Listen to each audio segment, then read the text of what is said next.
नमस्कार। चलिए आज बात करते हैं मोहन और जादुई बीज की कहानी की। एक ऐसी कहानी जो सुनने में तो बच्चों की लगती है, पर इसका जो संदेश है ना वो हम सब के लिए है। इसमें एक बहुत गहरा सबक छिपा है। तो सवाल ये उठता है कि क्या जादू सच में होता है या सिर्फ कहानियों में? इसका जवाब हमें मिलेगा एक छोटे से लड़के और एक बहुत ही अनोखे बीज की कहानी में।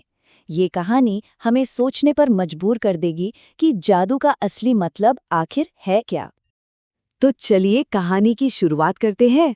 कहानी शुरू होती है एक बहुत ही प्यारे हरे भरे गांव से, और यहीं रहता है हमारा छोटा सा हीरो मोहन। मिलिए मोहन से।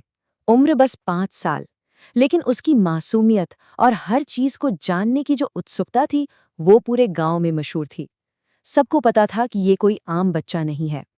पता है, गांव वाले अक्सर कहते थे कि मोहन बड़ा होकर जरूर कुछ खास बनेगा। उसकी आंखों में एक अलग ही चमक थी। वो पत्थरों और पत्तियों जैसी मामूली चीजों में भी ना कोई रहस्य ढूंढ ही लेता था। और फिर एक दिन उसे एक बड़ा ही रहस्यमयी चमकता हुआ बीज मिला। सूरज की रोशनी में वो सोने की तरह चमक रहा था। ये सिर्फ एक बीज नहीं था, ये तो एक चिंगारी थी। एक ऐसी चिंगारी जो आगे चलकर कई जादुई घटनाओं को जन्म देने वाली थी। उसकी माँ ने उसे एक बहुत ही सिंपल सी लेकिन गहरी बात समझाई थी कि पेड़ पौधे बच्चों की तरह होते हैं। उन्हें रोज पानी, प्यार और देखभाल चाहिए। और मोहन ने इस बात को गांठ बांध लिया। सच कहूं तो यही सलाह इस पूरी कहानी की नींव है। तो बस अपनी माँ की यही बात मन में रखकर मोहन ने उस बीज की देखभाल शुरू कर दी। और यहीं से चमत्कार की शुरुआत होती है। अब देखिए, मोहन ने क्या किया। उसने बस बीज बोया और रोज पानी नहीं दिया। नहीं, उसने उसे एक दोस्त की तरह पाला। वो उससे बातें करता था, उसे अपने दिन भर की कहानियां सुनाता था, बिल्कुल वैसे जैसे उसे यकीन हो कि वो बीज उसकी हर बात सुन और समझ रहा है। और फिर जल्द ही जमीन से एक छोटा सा हरा अंकुर फूटा। मोहन उसे अपना दोस्त कहता था। और ये कोई मामूली पौधा नहीं था, ये तो बहुत ही तेजी से एक असाधारण तरीके से बढ़ रहा था। ऐसा लग रहा था मानो वो मोहन के प्यार का जवाब दे रहा हो।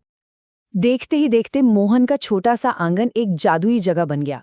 सोचिए जरा, उस पेड़ के पत्ते चांदी की तरह चमकते थे, और रात में उसके फल, वो तो टिमटिमाते सितारों की तरह रोशनी देते थे। पूरा आंगन जगमगा उठता था। लेकिन इस पेड़ का असली मकसद, इसका असली जादू तो तब सामने आया जब पूरे गांव पर एक बहुत बड़ी मुसीबत आ पड़ी। एक रात गांव पर एक भयानक तूफान आ गया। इतनी तेज हवाएं, बादलों की गड़गड़ाहट, बिजली की कड़क, गांव वाले सब डर गए थे। सबको लगा कि आज तो सब कुछ खत्म हो जाएगा। लेकिन उस घने अंधेरे और खौफ के बीच उस जादुई पेड़ ने अपना कमाल दिखाया। जैसे जैसे तूफान बढ़ता, पेड़ की चमक और भी तेज होती जाती। उसकी रोशनी ने सिर्फ अंधेरा ही नहीं हटाया, बल्कि तेज हवाओं को भी शांत कर दिया। सच में वो पेड़ पूरे गांव के लिए एक सुरक्षा कवच बन गया था। जब तूफान थमा और सुबह हुई तो गांव वालों और मोहन को एक बहुत बड़ी बात समझ में आई। उन्हें एहसास हुआ कि असली जादू उस बीज में था ही नहीं। असली जादू तो मोहन के दिल में था, उसकी सच्चाई में, उसकी मेहनत में और उसके निस्वार्थ प्यार में, जिसने एक मामूली से बीज को इतना असाधारण बना दिया। और तब मोहन ने एक बहुत ही सीधी सी पर गहरी बात कही। अगर हम हर चीज को प्यार दें तो वो भी हमें अपना जादू लौटा देती है। एक छोटे से बच्चे के मुंह से निकली ये बात कहानी का पूरा सार बता देती है। तो असली जादू है क्या? ये कहानी जादू की परिभाषा ही बदल देती है। असली जादू वो असाधारण नतीजे हैं जो हमें प्यार, देखभाल और मेहनत जैसे बहुत ही साधारण कामों से मिलते हैं। ये कोई चमत्कार नहीं, बल्कि हमारे ही अच्छे कामों का नतीजा है। तो ये कहानी हमें एक बहुत जरूरी सवाल के साथ छोड़ जाती है। सोचने वाली बात है कि हमारे अपने जीवन में वो असली जादू कहाँ छुपा है। हम अपनी मेहनत और प्यार से किस बीज को सींच रहे हैं, और क्या पता उससे कौन सा जादू पैदा होने वाला है।